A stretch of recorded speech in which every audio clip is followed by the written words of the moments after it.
Okay, hey y'all, Sam the Midwest Handyman, and we're gonna go ahead and finish up the rest of our piece. I've worked all the way around, and I did a couple on the bottom already, just two, and we're gonna get back at it. One thing you want to do also, we're gonna kind of work backwards, but when you do make these lower ones, you might want to kind of pull on your piece a little bit, pull it all tight and even. Same thing up at the top, but okay. So, also, before you begin the bottom where I've started, am I getting on camera? Sorry, I zoomed in so we could see better. Make sure that your pieces are all where you want them at the top. Make sure these are all, again, this was a spiral one, so they're kind of all, just spiraled together there. But if you were doing the flat knot, you'd really want to make sure that your directions are all the way that you want them on this part. So again, sorry, we zoomed in for the next part. Okay, so I've got two started. Checking that we're on camera. And this is where your plant hanger is going to start. This is the part that's going to start holding the plant. So this will determine how wide of a plant it can hold. Again, these can get a big variance because it might sit like this, or if it's a bigger pot, it'll just be stretched out. But you can't put a pot bigger than that, So really, one plant hanger can hold several different sizes. So anywho, I'm going to turn my piece for us. And I already started, but what you would do is make sure you're all straight the way you want it, all the way up to the top, and you have two right pieces and two left pieces. So I'm going to take two of the left pieces off of my next strand over. I wonder if we're too zoomed in. Let's try that. Sorry, guys. We got to go back up here. We're taking two of the left off of the right and two on the right off of the left. We're going to put our two middle pieces together. We're going to do our loop. We're going to put this piece over that, and then it'll go behind these two, however that looks for you, and out the front.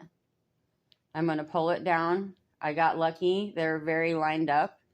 That doesn't always happen.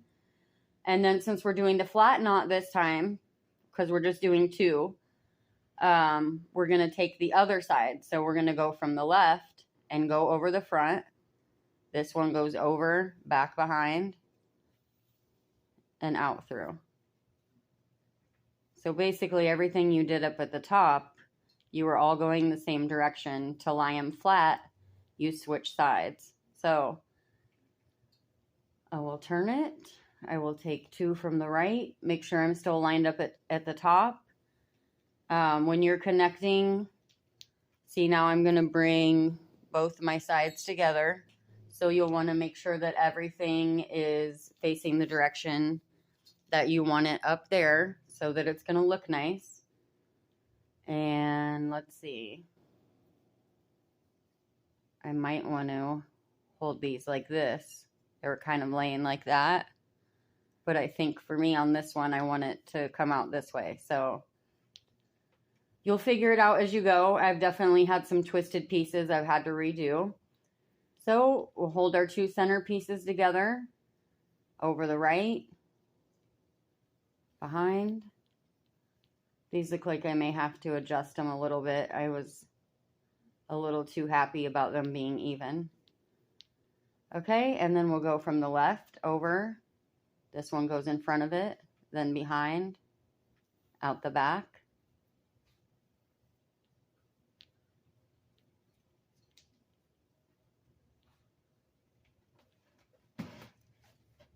Excuse me.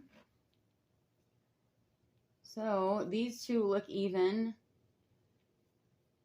This one's a little high, so I'm going to go ahead and pull it out a little bit. I'm going to pull the top strings to drop it down, and then I'll slide it down a bit. So this one's too short. Let me turn it. So this one's too short. So I'm going to pull at the outsides of my knot to loosen it up. And then I'm going to pull my knot up a bit. You'll have to pull the center down. So I'm going to get that where I want it. And then I can tighten these back up. I know that actually went really well. I'm going to drop it down a little bit because it went a little too well. So I'm going to pull it out. And then I'm going to pull these two to tighten it. And then it'll slide down. So there we go. And you'll figure it out as you go. I know that was, sometimes it goes really well on camera and sometimes it doesn't. So on these ones, I did put beads on the bottom. So on these, I grabbed my center strings. Let me make sure I'm saying that right. Yep.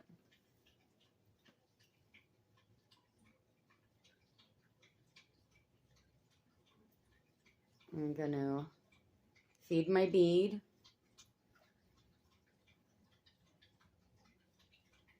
Put my string in. My arms are so stretched out far to get in front of this camera that it's really awkward.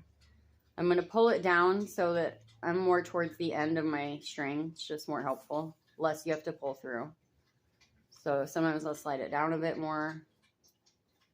Put my, thread my bead. Put my thread in.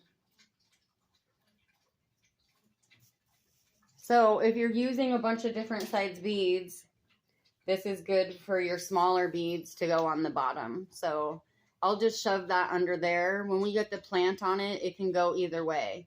This will either be able to sit on the next knot or sit in the middle or sit up under it, however you want to do it. So maybe I'll do a video showing some of my pots in these actual plant hangers.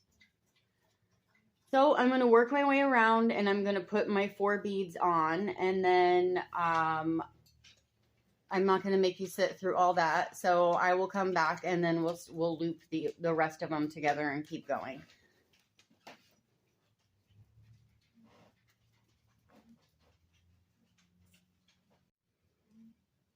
Okay, I've got all my beads on the bottom. So to continue on to start shaping out our plant hanger, we're going to do the same exact thing we did. We're taking 2 from the left, 2 from the right.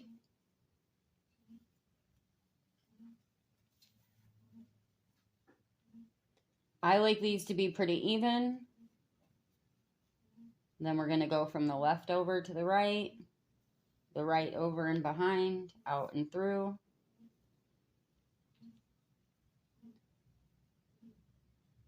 And we'll grab our next 2, make sure we're all lined up.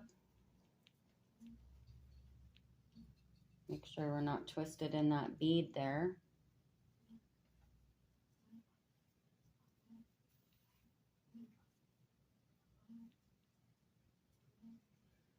On some of my pots, I'll do, you don't have to do this little knot just twice. We can do a lot more and make kind of a different pattern on the pot. Let's see.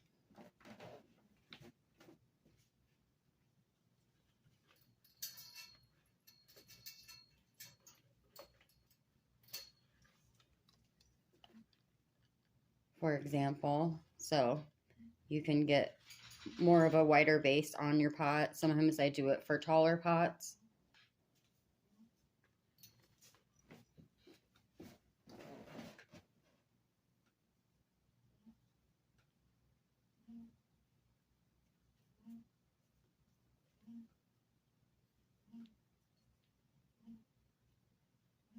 I'm going to go ahead and turn my piece because it's twisting on me here.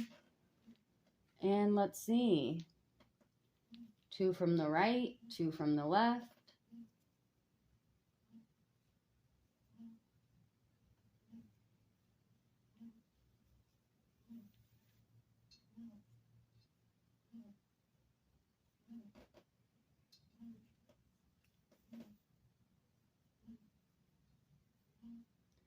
Okay, I'm going to do this all the way around. I'll do one more so that we're connecting both the sides together for you. Over, behind. I'll probably have to make some adjustments. I see we're definitely off kilter. I'm standing at such a weird angle to do this on camera. Okay, so I will adjust these again off camera so all my videos aren't like an hour long. Until we get into the lives, and then I think it'll be fun to just like make one live action on camera. And it'll go a lot quicker when I'm not stopping and messing with the camera all the time as well. So that will be fun. So I'm going to go all the way around, and I'm going to add the beads again, and then I'm going to tie one more set of knots, and I'm going to keep going until we're ready to finish the bottom. So I will be back, and we'll finish off our piece.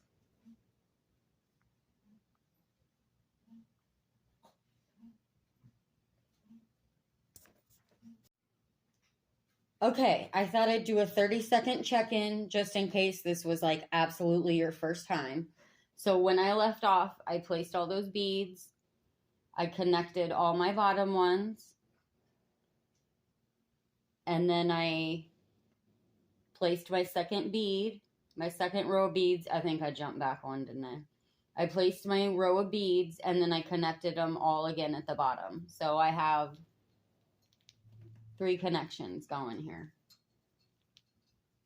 So you should start to look like this. I'm going to go ahead and place my bottom beads, and then we're going to finish it off. So I will do that again off camera, and I'll just pop back in really because my beads will be on, and we'll do the bottom. So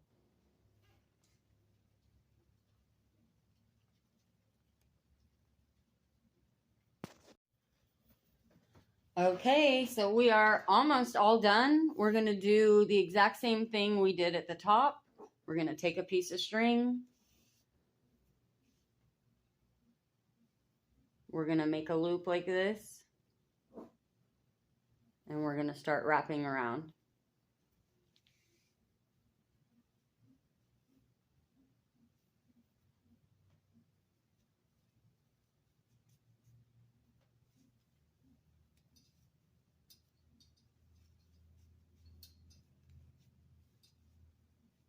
You want this to be pretty tight. This is going to hold the base of your plant. If you don't get it very tight, feel free to just take it off and do it again. So I'm going to come up under my loop.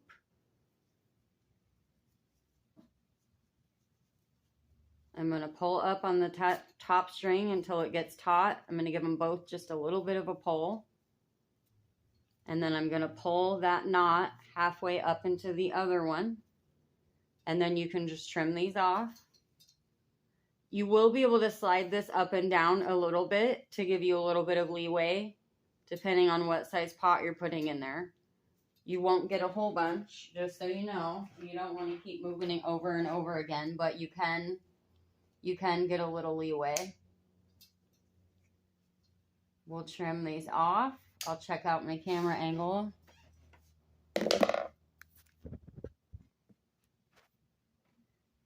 And I do like a long tail on mine. I like to leave them long if I have. Like, look how much extra string I had on this one. So we'll save these pieces for another scrap project. They may be long enough to do tops and bottoms of other hangers. So you can always keep a stash of those. But I'll leave this one pretty long. That way if someone gets it, and they can either leave it long if they have a really tall area from the ceiling in a corner. But if you were hanging it over a deck or something with a railing, Just depends on your furniture. You could just cut it off. So I'll do one on, I don't think I have any frayed ones right now. I don't so much like to fray the thinner ones. I mean, this is that really thin. I think, what was this, the 2 millimeter? I'll have to look. But I do like to fray the thicker ones sometimes, and so I'll just do maybe a mini video on that. Maybe I'll test all 3 of them and see what it looks like as well. I love a good experiment, right? Let me see if I can find a pot nearby that's clean. So these are a pretty big variance, but I'm going to show you how, you know, oh, can you even see? I'm so sorry. So these are a pretty big variance in pot size. And if you see the pot of stuffing in the very back of the background there, we're going to redo some dog toys that the dogs have eaten. So this is a bigger pot. You know, this will hold a larger size pot. I could even smush it up on the bottom. Or maybe I would even, actually, I probably would want to drop that down. And then it would fit over this better. But also, then you can see how, like, just as easily, and again, these were probably like a few inches of size variance. You can still put a smaller pot in them. Then you just get the triangles at the top. So it just kind of changes the way the plant hanger looks by putting a different size pot in it. And then again as well, you can drop it up or down. If you drop it down, it's going to sit, it's going to expand it more and sit down in there. If you bring it up, it's going to bring your piece up, you know, higher. So just a little tidbit there to help you decide like what size to make them. They can kind of have a completely different look with a different size pot. So there you have it. These ones are, I do in the thin, and they kind of have the more beachy feel to me. So it's good for the small beads on these skinny ones. There you have it. This will be up in the Etsy shop, and these will be as well. There is some thicker ones up already, but we're just going to do the tutorials as we go. We're going to go, like, this is the thickest one. So I think the next tutorial I will do one of these. I only use 4 beads on this one. It just depends on the beads I have. You know, you can slap on as many as you want. And there we go. And there's the thick one. So we're going to try, I'm going to try out Macrame Mondays series. So I think that'll be it for now. I will see you guys on Macrame Monday, and we're going to get some tie-dyes rolled out this weekend. Thanks.